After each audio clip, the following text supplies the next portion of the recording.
The official name came late. By the time the world had a name for it, the virus had already moved through caves, farms, shelters, hospitals, airports, and cities. The first reports called it animal aggression, then they called it drug psychosis, then they called it a rabies variant, then they called it social collapse. Only after the first hospital wing went silent did the name become official. Amygdalo-Thalamic Neurotropic Virus 15. ATNV-15. Most people never used that name. The public called it something simpler. The Gravitas Plague. Not because it was plague in the old sense. It was not the Black Death. It was not a bacterium. It did not move like the medieval stories. It did not announce itself with swollen glands and certain death. It was quieter than that. Stranger. Crueler. It did not always kill the body. It changed what was left inside. The first samples came from a cave system in the southern hemisphere. The site had no famous name. It was one of those places that existed on old maps as a line, then a gap, then a warning. Deep limestone chambers, wet air, mineral walls, colonies of bats packed into the dark by the thousands. The expedition was routine on paper. A biosurveillance team had been sent to catalog unknown viruses in bat populations. It was the kind of work that sounded heroic in grant language and reckless in hindsight. The scientists were not looking for disaster. They were looking for possibility. Future vaccines, future warnings, future papers. The modern world had learned to fear what it did not sequence, so teams went deeper and deeper into places no one had any business disturbing. In the cave, the bats looked healthy. That was the first mistake. The animals were alert, responsive, normal. They moved in enormous waves when disturbed, and then settled back into the ceiling like living smoke. There were no mass die-offs, no visible lesions, no obvious sign that anything inside the colony had changed. But the sequencing data came back wrong. Not impossible. Wrong. The viral fragments did not match the expected families cleanly. They carried familiar shapes, familiar tricks, familiar protein behavior, but arranged in ways the analysts did not like. It looked like a virus that had borrowed from several old playbooks, then learned a new target. The 15th isolate was the one that mattered. At first, it was just a line in a database. Bat saliva, southern cave system, unknown, neurotropic profile. The flinch before thought, the recoil before language. The animal warning that says, do not touch that, do not go there, do not stand still. ATNV-15 did not simply inflame the brain. It did not just cause fever dreams or confusion. It appeared to attack the fast fear circuit itself. The early theory was simple and horrifying. The virus did not create courage. It removed the brake. Fear did not disappear cleanly. It broke apart. The infected still reacted to sound, light, pain, motion, and hunger. But the normal hierarchy collapsed. A person could stare into an oncoming car without stepping away. A wounded animal could charge a fire. A patient could bite through their own tongue and keep moving. The infected did not become fearless in any noble sense. They became ungoverned. The first mammal cases outside the cave were dismissed. A ranch dog attacked its owner and ignored 2 broken legs. A fruit bat colony abandoned its normal roost and entered a town in daylight.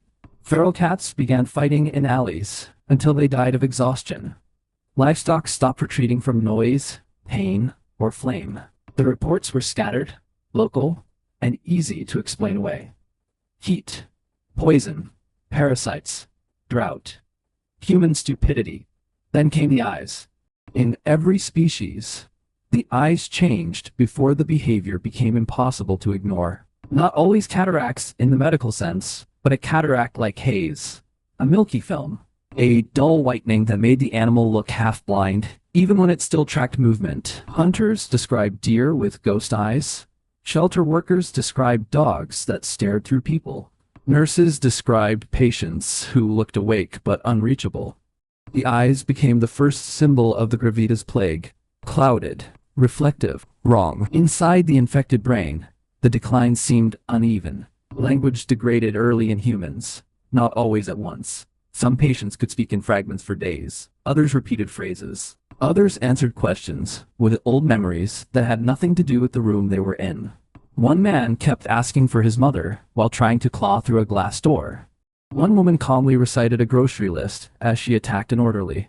Another patient sang half of a childhood song until her voice gave out. Doctors first assumed hallucination, then psychosis, then intoxication. That was the second great mistake. The first human clusters appeared among people society had already trained itself not to see. The unhoused, the addicted, the undocumented, the isolated elderly, the people already living at the edge of hospitals, underpasses, shelters, detention centers, and emergency rooms. They were the first to be infected, and the last to be believed. When they became incoherent, no one was surprised. When they became violent, no one asked why. When their eyes turned cloudy, it was called exposure, infection, malnutrition, or drugs. The pathogen hid inside existing cruelty. For weeks, maybe months, the world mistook the first human outbreak for a behavioral crisis. Police reports described excited delirium. Hospitals described psychiatric overflow. Shelters described attacks. Ambulance crews described bites. Jails described inmates who would not sleep, would not answer, and would not stop moving. In every report, the same details repeated. Loss of speech, loss of restraint, loss of fear, loss of ordinary pain response, clouded eyes, fixation on motion, unprovoked aggression, animal-like posture, a strange, prolonged survival state. That last part made the virus worse. ETNV-15 did not kill reliably or quickly. Some infected died within days from injury, exposure, dehydration, secondary infection, or violence. Others survived for weeks. Some lasted longer. Their bodies entered a critical altered state, damaged but persistent. Fever came and went. Hunger changed. Sleep became fragmented. Pain response weakened. Social behavior collapsed. They were not dead. That mattered. They were not corpses. They were living mammals with broken governance. The virus did not resurrect. It reduced. It stripped away the upper layers first. Speech, shame, caution, planning, social recognition. Then it pulled behavior downward into older systems. Territorial defense, hunger, dominance, pursuit, startle, contact, rage without purpose. People called them zombies because people need old words for new fear. But the infected were not undead. They were still alive in the most terrible way. The cave isolate spread first through bats, then through the animals that lived near them, then through the animals that ate what they touched, then through bites, blood, saliva, mucus, and contaminated bodily fluids. The virus did not need to be perfectly airborne in humans to become a global threat. It only needed the right chain. Bats moved it across regions. Mammals amplified it. Humans misunderstood it. Cities concentrated it. By the time the first national alert was issued, A10V15 had already crossed borders. The official advisory was cautious. Possible neurotropic zoonotic pathogen. Avoid contact with aggressive mammals. Report unusual animal behavior. Do not handle bats. Seek medical care after bites. The public barely noticed. There were always warnings. There were always diseases somewhere. There were always videos of strange animals, strange people, strange violence. The first footage to go viral showed a man standing in the middle of a highway at night. Cars swerved around him. He did not move. His eyes reflected white in the headlights. When a truck horn blasted inches from his body, he turned toward the sound and walked into it. The second video showed a horse charging into a burning barn. Third showed a woman in emergency room, pressing both hands against a glass partition, calmly mouthing words no one could hear while blood ran down her wrists. The fourth video was removed, then copied, then removed again. Then there were too many to remove. The name Gravitas Plague began as a rumor. No one agreed where it came from. Said it came from a leaked research group name. Some said it came from the way the infected seemed pulled by a new gravity, drawn toward motion, sound, heat, and living bodies. Said it came from the feeling in the room when one of them entered. A weight, pressure, a sudden heaviness in the air. Whatever the origin, the name stuck because it felt true. When an infected host was nearby, the room changed. People spoke softer. Animals hid. Lights seemed colder. The world felt heavier. There was no cure. There were treatments for symptoms. Sedatives, restraints, antivirals, anti-inflammatory protocols, experimental neural stabilizers. Some worked briefly. Most failed. A few patients returned to partial lucidity for minutes or hours, then disappeared again behind the haze. The deeper problem was not simply infection, it was damage. Once the thalamo-amygdala pathway was compromised, once the fear response had been stripped, and the behavioral systems destabilized, stopping viral replication did not necessarily restore the person. The brain was not a switch, it was a landscape after fire. Some families refused to accept that. They played old music. They brought photographs. They spoke through glass. They said names again and again. Sometimes the infected reacted. A turn of the head, twitch near the mouth, a hand against the window. Enough to destroy the living, enough to make containment feel like murder. That was the moral wound of the Gravitas Plague. The infected were not gone enough, and they were not present enough. Governments tried to classify hosts by stage. Stage 1 was confusion, light sensitivity, anxiety without explanation, poor sleep, delayed speech, subtle eye haze. Stage 2 was fear collapse, risk blindness, loss of social boundaries, fixation, irritability, reduced pain response. Stage 3 was behavioral regression, language fragmentation, aggression, pursuit behavior, animal posture, clouded eyes. Stage 4 was critical persistence, severe neurological impairment, unstable metabolism, extreme threat response, possible long survival. The classifications helped hospitals. They did not help the people in the room. When someone you loved reached stage 3, the chart meant nothing. The first containment zones were built around hospitals, shelters, and animal control facilities, then farms, then airports, then entire districts. But the virus had already taught the world a cruel lesson. It did not begin where people were watching. It began where people had stopped looking, in abandoned tunnels, in overcrowded shelters, in rural clinics, in cages, in camps, in homes where nobody checked, in caves where science went looking for the future and found something older than fear. By the second year, the phrase spillover 0 referred to the original cave event, the first breach, the first known crossing, the first moment the world could have turned back and did not.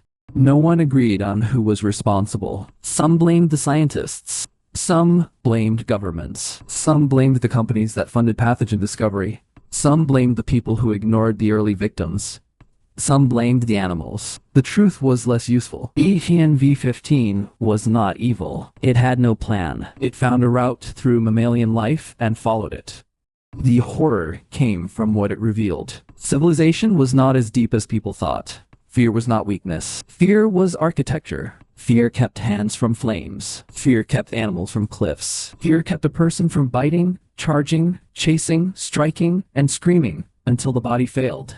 When the virus damaged that architecture, what remained was not freedom. It was collapse. The infected became mirrors of the mammal underneath the human. Hungry, territorial, reactive, lost. The cataract haze became the mark everyone feared. In poor light, it was easy to miss. In direct light, it was unmistakable.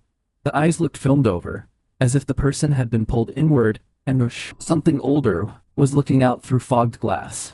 Containment manuals warned responders not to mistake stillness for calm. Stage 3 hosts could stand motionless for long periods. Some faced walls. Some crouched in corners. Some appeared to listen to sounds no one else heard. They often remained still until triggered by motion, voice, proximity, or direct attention. That detail became important. Attention could wake them, not in a mystical sense, in a predatory sense. A host that seemed dormant could turn when observed. A head could pivot toward the source of movement. A body could follow the angle of a voice. A hand could reach before the mind behind it understood why. People began to say the infected knew when they were being watched. That was not scientifically accurate, but it was close enough to be terrifying. The later containment simulations were built around that principle. Do not assume an idle host is safe. Do not assume silence means absence. Do not assume distance means control. If a host turns toward you, create space. If a host closes distance, interrupt forward motion. If bodily fluid exposure occurs, report immediately. If the eyes cloud, isolate. If speech fails, do not negotiate. If fear is gone, the person you are speaking to may no longer be the person making decisions. The Gravitas Plague did not end the world in one explosion. It did something worse. It made every room uncertain. Every cough, every animal sound, every figure at the edge of the road became a question. Is that person sick? Are they high? Are they afraid? Can they still stop themselves? Do they know I am here? Do they know what they are doing? Do they know who they were? And beneath all of those questions was the one nobody wanted to ask. If fear can be removed, how much of being human depends on it? The first outbreak began in a cave. The second began in the places people ignored. The third began everywhere else. By then, the official posters were simple. White background, black text, one cloudy eye, one sentence. The body may survive. The person may not. That was the Gravitas Plague. Not death, not madness, not rage alone. A disease of the oldest warning system in the mammal brain. A virus that did not make monsters from nothing. It found the animal, it removed the fear, and then it let the body keep walking.